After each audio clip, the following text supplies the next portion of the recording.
Hello, my lovelies. Welcome. I'm Lady Creepypasta. Thank you for stopping by. Are you the sort of person that loves to sleep in the morning? Have you ever woken up on a cold winter's morning and just felt dread at the thought of getting up and out from under the covers?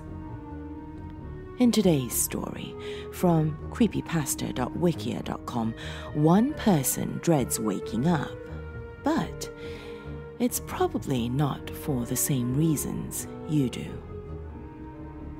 Come now, my dears. Lean in closer, and we'll begin.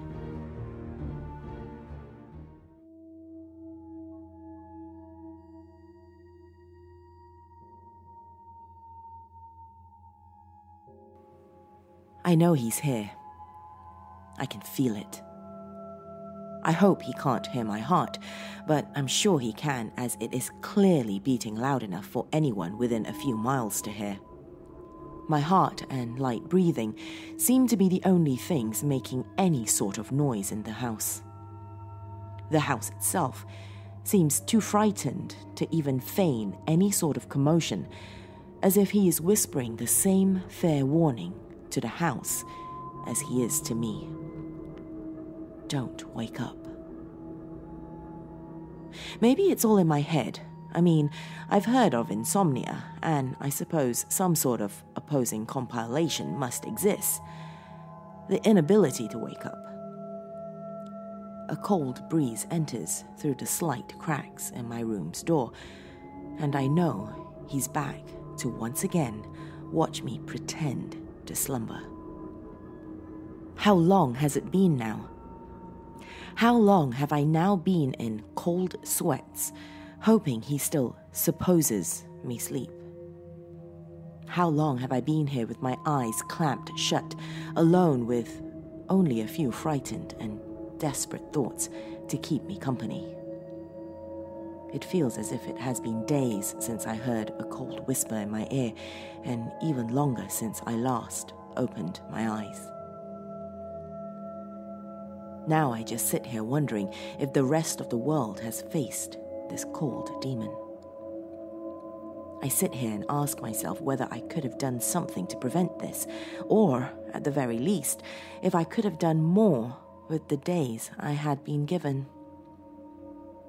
I had always wanted to be someone important, but now, in this desperate state, my life may very well be taken over by whomever, or more likely, whatever this beast may be, and the worst part of all of this is that nary a soul will care.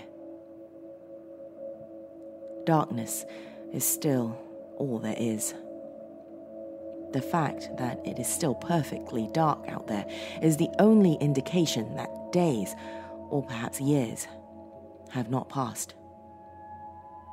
Something about the darkness also tells me that my tormentor still lies in this very room, for there is something quite unnatural about this very darkness, as if it is not there due to the lack of light, rather the presence of some sort of dark essence.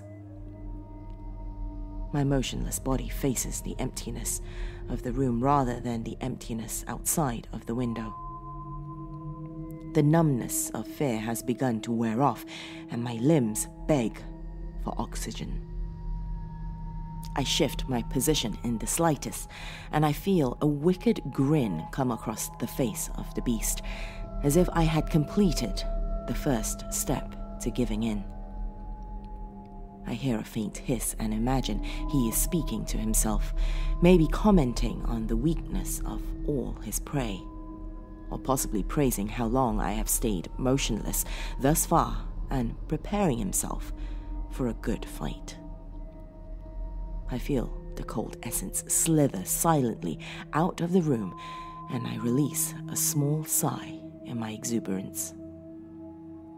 For what feels like hours, I continue to lay still, attempting to change positions in the slightest occasionally, but still remaining motionless as long as I may. After the constant torment of boredom, I hear a voice, not one belonging to my tormentor, rather my mother, calling, "Honey, wake up." I become confused and think my persecution may have come to an abrupt halt. But then I remember, even in my sleep-deprived state, that I have been living alone for the past 3 years. As if to answer this question, she continues, "I used the spare door key to get in. I hope you don't mind. I wanted to be sure you were ready for your first day of your new job."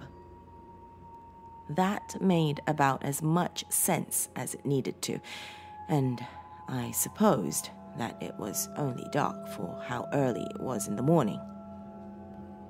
So I prepared to step out of my bed when I felt the same cold presence as earlier and froze completely. I became suddenly aware that this was but another ruse of the demon, or perhaps, I thought, my mother had come in earlier and was unaware of my torment. The latter supposition was soon discarded, however, as I realized I would have heard even the slightest sound of a door in this frozen house. The chill lasted for a few minutes longer until I felt a scowl come across the face of the beast. I heard his body scratch against my floor, and the chill of the room grew to a point where I could no longer remember what the warmth of my comforter on my sleeping body felt like. A finger, cold and hard, though not entirely inhuman, pressed against my stiff body, and again the demon spoke, mocking my mother's voice. "Sweetie?" I felt a smile upon the beast's face. "You need to get up. I made coffee." As if responding to the command of the demon's words, a tempting draught of the aroma of a freshly brewed pot of coffee rushed into my room. This, I'll admit, was the harshest moment of the night thus far, as living alone had driven me to grow fonder and fonder of the bitter bean, to the point where I had to force myself now to remain motionless, convincing myself that, in the long run, coffee is not worth death or whatever punishment this beast prepared for me. After a good half hour, the demon audibly scowled and slithered out of the room, leaving me again alone with my agitated, fearful thoughts.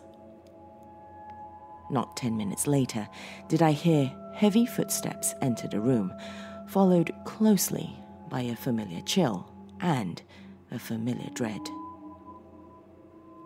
For the first time then did I hear the voice of my heretofore silent tormentor, presenting to me an entirely unexpected benediction.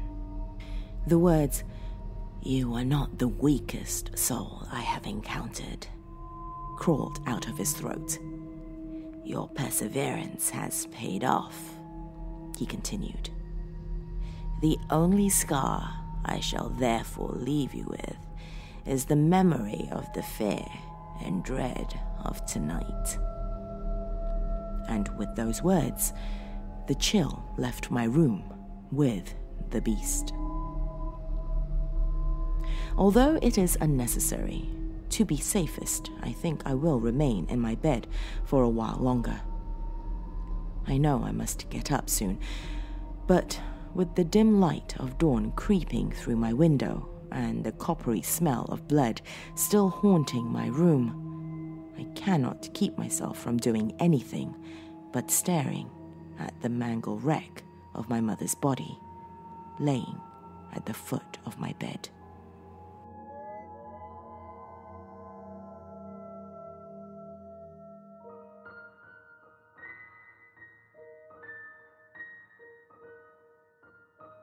If you enjoyed that one, my dears, do remember to give the video a like on YouTube. If you're listening on the podcast, please do rate it on iTunes or Google Play, as this will help others discover the podcast as well. For those of you who have queried about merchandise, my Dungeon Essentials are available at teespring.com/stores/LadyMcCreepster. A direct link is in the episode description. To find out how you can get discounts on my Dungeon Essentials, head over to patreon.com/LadyMcCreepster. That's all I have for you today, my dears. Till next time, sweet dreams.